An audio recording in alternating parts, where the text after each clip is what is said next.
This is Democracy Now!, democracynow.org, The War and Peace Report. I'm Amy Goodman.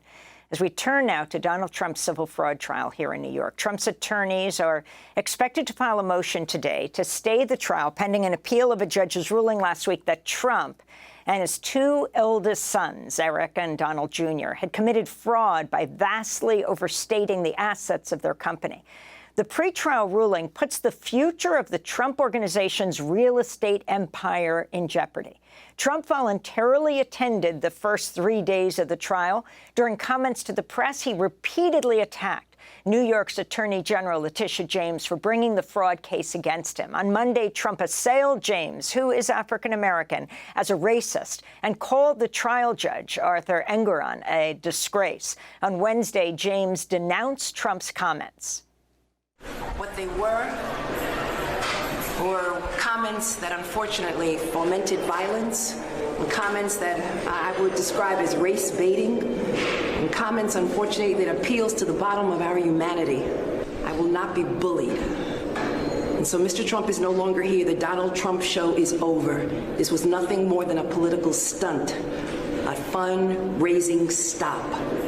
On Tuesday, Judge Engoron placed a gag order on Donald Trump, the first on a former president, after he falsely claimed on social media that the judge's law clerk was the girlfriend of Senate Majority Leader Chuck Schumer. The judge barred Trump from posting, sending emails, or making public remarks about members of the judge's staff. To talk more about the opening week of the trial, we're joined by David Cay Johnston, Pulitzer Prize-winning investigative reporter who's reported on Trump for decades. He's the author of 3 books on Trump, including The Big Cheat, How Donald Trump Fleeced America and Enriched Himself and His Family. Johnston is also a distinguished visiting lecturer at Syracuse University College of Law. David, it's great to have you back with us. If you can start off by talking about the significance of this trial for Donald Trump. I mean, this is a civil trial. He didn't have to show up, though he falsely alleged he was being forced off the campaign trail to show up for this trial. Well, unlike the 4 separate criminal indictments where Donald is at risk of incarceration, going to jail, this is a civil trial. But Donald Trump is his money. That's the most important thing to understand about Donald. And of course, his money is always being inflated along with other things. You know, he claims buildings are bigger than they are. He claims more money. And in this case, the judge has already ruled that Donald committed repeated, calculated frauds. The issue in this trial, the principal issue in this trial, there's some minor facts, is how much must he disgorge because his frauds resulted in ill-got gains that he must give up.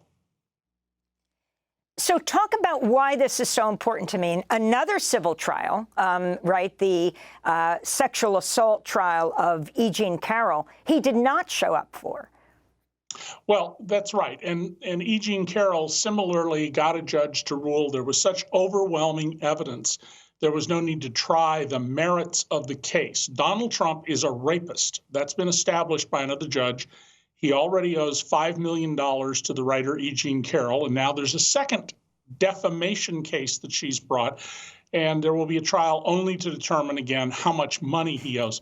In this trial, before Judge Engoron, Donald has had all of his business licenses revoked. The Trump Organization, his eyes wide open, blind trust he created when he became president, and the at least 500 Trump legal entities, mostly limited liability companies, no longer have business licenses, and you cannot do business without a business license.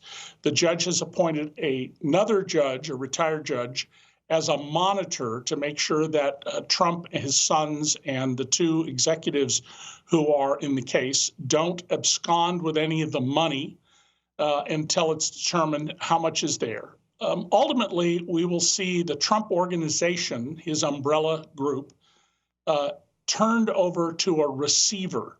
This is similar to bankruptcy when you dissolve a company, but it's under New York State business law. It's not a bankruptcy case. His properties will be sold. Creditors and the government will get paid first. And if there's any money left at the end of the day, Amy, it will go to Donald Trump. So you're talking about properties. That's Donald Trump's residence in the Trump Tower on Fifth Avenue. That's one of the buildings. Is that right, David Cay Johnston? One of the ones that also he, to say the least, inflated from 10,000 feet to 30,000 feet, and why that matters, square feet. Well, he claimed the building was 3 times the size it was so he could justify an enormously higher value than it's worth.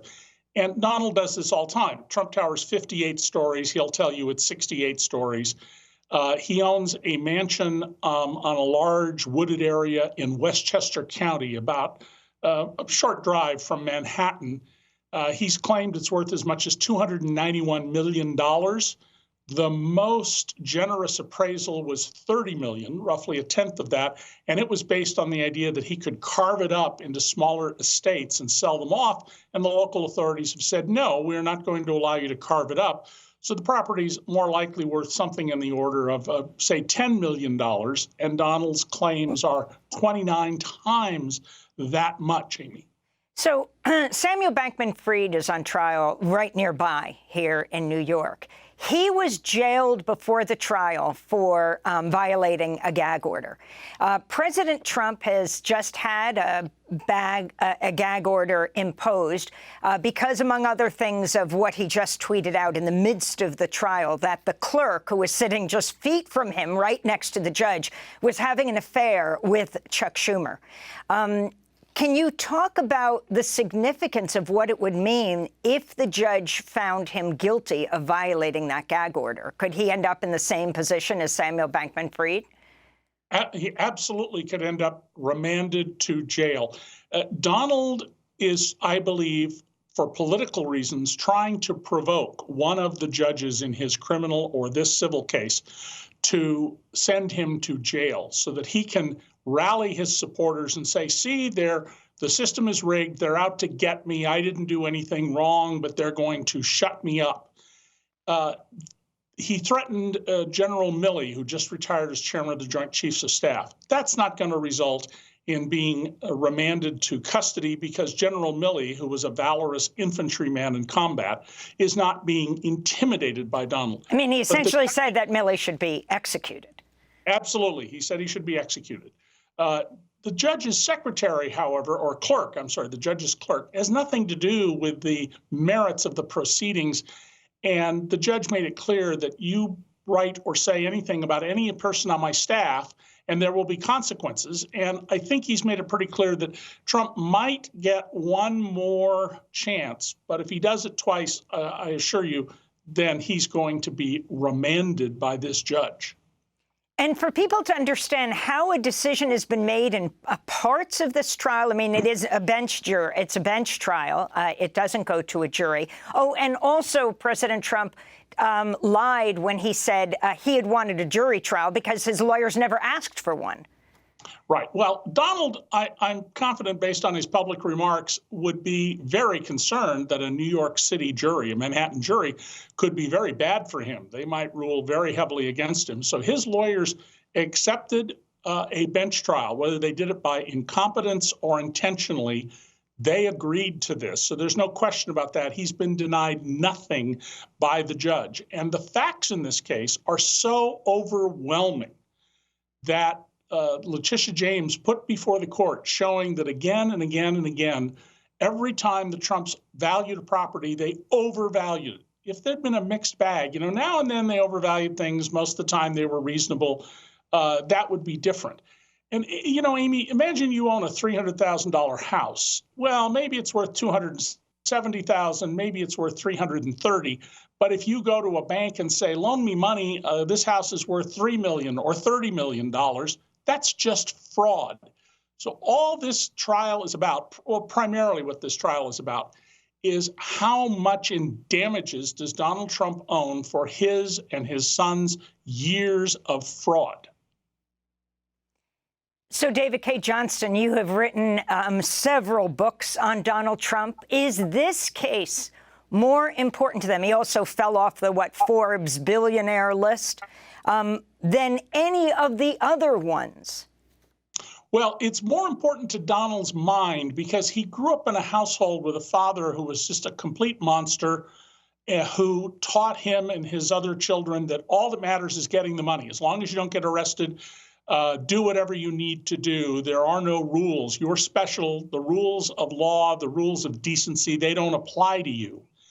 And so to Donald, in his psyche, this is much more important. But the fact is that in the other cases, particularly the effort to overthrow the United States government on January 6th, he faces prison if convicted. But those are down the road a little bit. Right now, he's very concentrated on this. And as I said in the beginning, to Donald, Donald is his money.